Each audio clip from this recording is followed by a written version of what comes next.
Lettre 10. La marquise de Merteuil au vicomte de Valmont.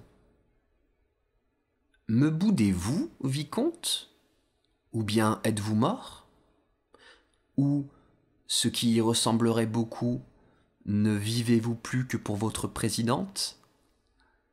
Cette femme qui vous a rendu les illusions de la jeunesse vous en rendra bientôt aussi les ridicules préjugés. Déjà vous voilà timide et esclave. Autant vaudrait être amoureux. Vous renoncez à vos heureuses témérités? Vous voilà donc vous conduisant sans principe et donnant tout au hasard, ou plutôt au caprice. Ne vous souvient-il plus que l'amour est, comme la médecine, seulement l'art d'aider à la nature? Vous voyez que je vous bats avec vos armes, mais je n'en prendrai pas d'orgueil, car c'est bien battre un homme à terre. Il faut qu'elle se donne, me dites-vous?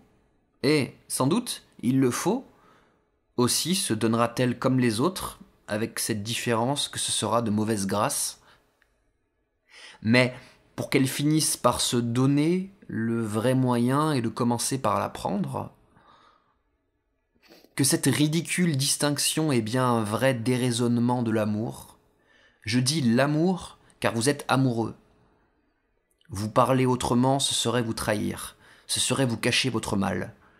Dites-moi donc, amant langoureux, ces femmes que vous avez eues, croyez-vous les avoir violées? Mais quelque envie qu'on ait de se donner, quelque pressé que l'on en soit, encore faut-il un prétexte? Et y en a-t-il de plus commode pour nous que celui qui nous donne l'air de céder à la force?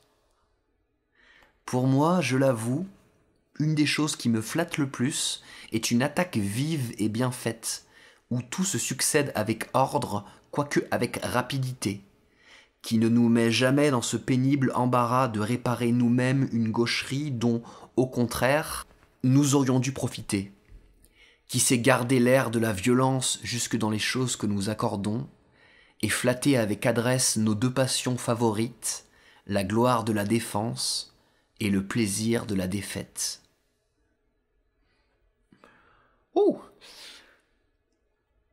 Je conviens que ce talent rare, plus rare qu'on ne croit, m'a toujours fait plaisir, même alors qu'il ne m'a pas séduite, et que quelquefois il m'est arrivé de me rendre uniquement comme récompense.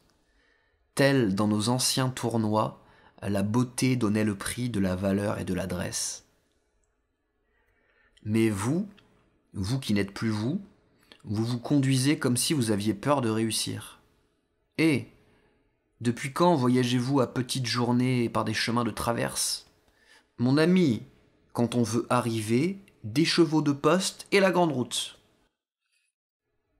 Parenthèse, hein, des chevaux de poste, parce qu'à l'époque, la poste c'est par chevaux, quoi. Mon ami, quand on veut arriver, on y va à fond, comme les chevaux de la poste, quoi. Quand on veut arriver, des chevaux de poste et la grande route. Point d'exclamation. Mais laissons ce sujet qui me donne d'autant plus d'humeur qu'il me prive du plaisir de vous voir. Au moins, écrivez-moi plus souvent que vous ne faites, et mettez-moi au courant de vos progrès. Savez-vous que voilà près de 15 jours que cette ridicule aventure vous occupe, et que vous négligez tout le monde?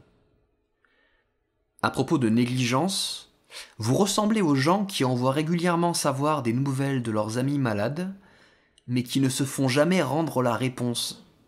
Vous finissez votre dernière lettre par me demander si le chevalier est mort. Je ne réponds pas, et vous ne vous en inquiétez pas davantage. Ne savez-vous plus que mon amant est votre ami né? Ami, né. Il est né, votre ami. Je reprends. Ne savez-vous pas que mon amant est votre ami né? Mais rassurez-vous, il n'est point mort. Ou s'il l'était, ce serait de l'excès de sa joie. Ce pauvre chevalier, comme il est tendre, comme il est fait pour l'amour, comme il sait sentir vivement, la tête m'en tourne. Sérieusement, le bonheur parfait qu'il trouve à être aimé de moi m'attache véritablement à lui. Ce même jour où je vous écrivais que j'allais travailler à notre rupture, combien je le rendis heureux? Je m'occupais pourtant tout de bon des moyens de le désespérer quand on me l'annonça. Soit caprice ou raison, jamais il ne me parut si bien. Je le reçus cependant avec humeur. Il espérait passer 2 heures avec moi avant celle où ma porte serait ouverte à tout le monde. Je lui dis que j'allais sortir. Il me demanda où j'allais. Je refusai de le lui apprendre. Il insista. « Où vous ne serez pas ?» repris-je avec aigreur.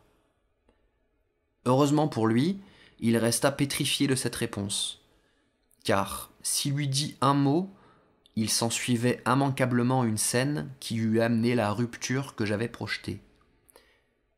Étonné de son silence, je jetai les yeux sur lui sans autre projet, je vous jure, que de voir la mine qu'il faisait. Je retrouvais sur cette charmante figure cette tristesse à la fois profonde et tendre, à laquelle vous-même êtes convenu qu'il était si difficile de résister. La même cause produisit le même effet. Je fus vaincu une seconde fois. Dès ce moment, je ne m'occupais plus que des moyens d'éviter qu'il pût me trouver un tort. « Je sors pour affaire », lui dis-je avec un air un peu plus doux. « Et même cette affaire vous regarde, mais ne m'interrogez pas. Je souperai chez moi. Revenez et vous serez instruit. » Alors il retrouva la parole, mais je ne lui permis pas d'en faire usage. « Je suis très pressé, continuai-je. Laissez-moi. À ce soir. » Il baisa ma main et sortit. Aussitôt, pour le dédommager, peut-être pour me dédommager moi-même, je me décide à lui faire connaître ma petite maison dont il ne se doutait pas. Parenthèse, la petite maison, c'est une expression de l'époque. C'est un petit logement caché, une garçonnière, on pourrait dire. Un petit logement caché dans lequel les libertins ou les libertines font leurs petites affaires à l'abri, n'est-ce pas? Bref, je me décide à lui faire connaître ma petite maison dont il ne se doutait pas. J'appelle ma fidèle Victoire. J'ai ma migraine, je me couche pour tous mes gens, et, resté enfin seul avec la véritable, tandis qu'elle se travestit en laquais, je fais une toilette de femme de chambre.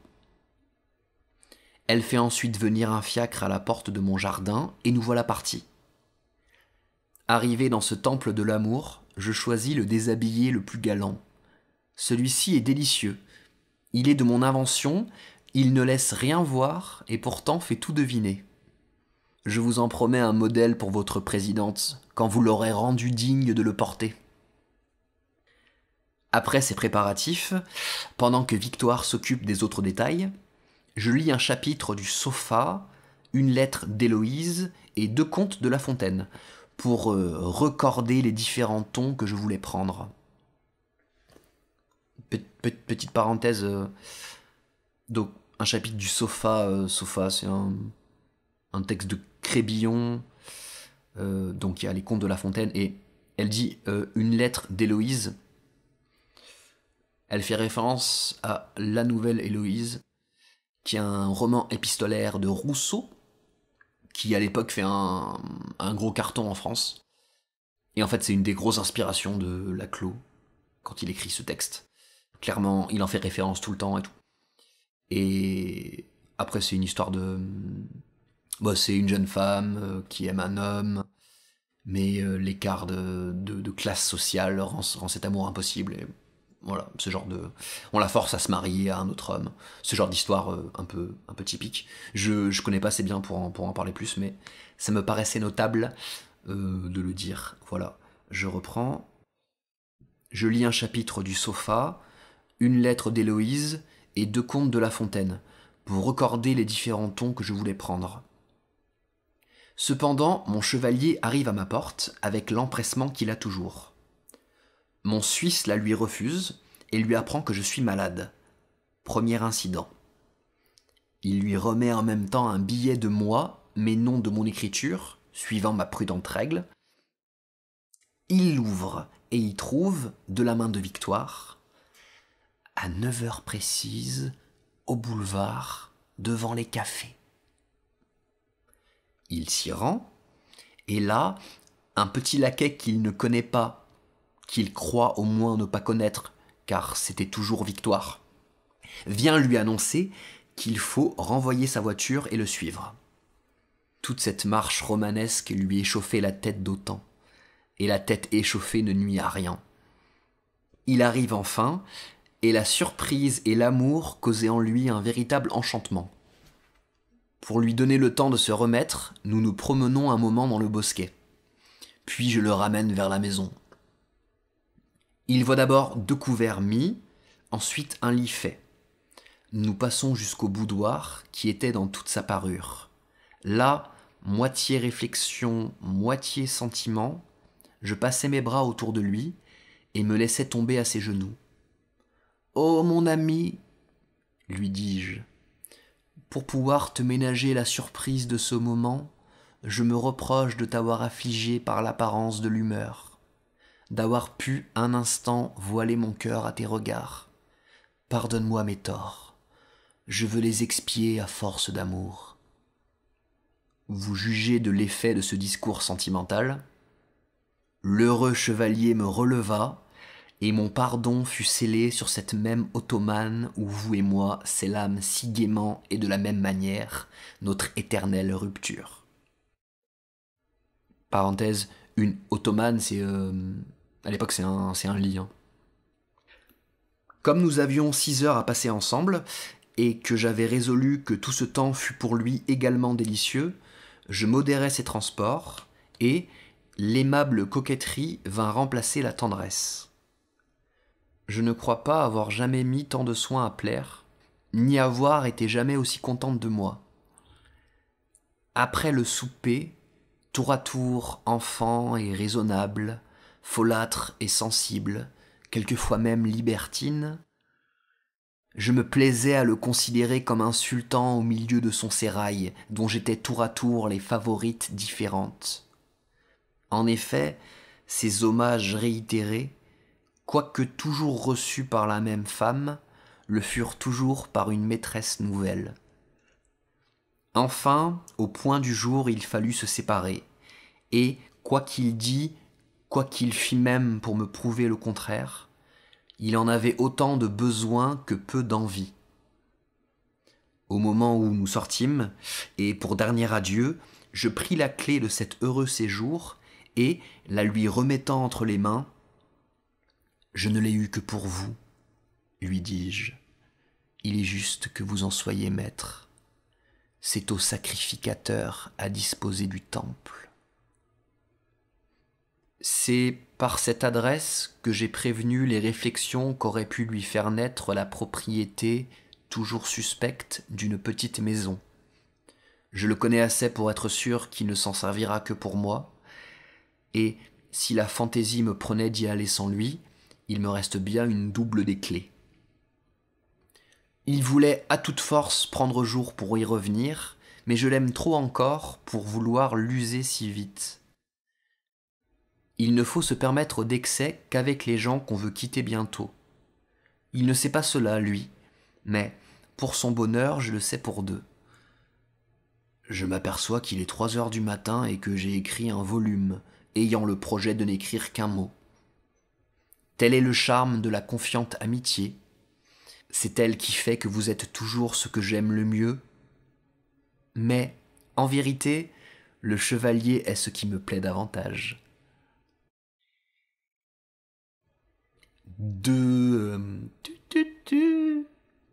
Ce 12 août 1700,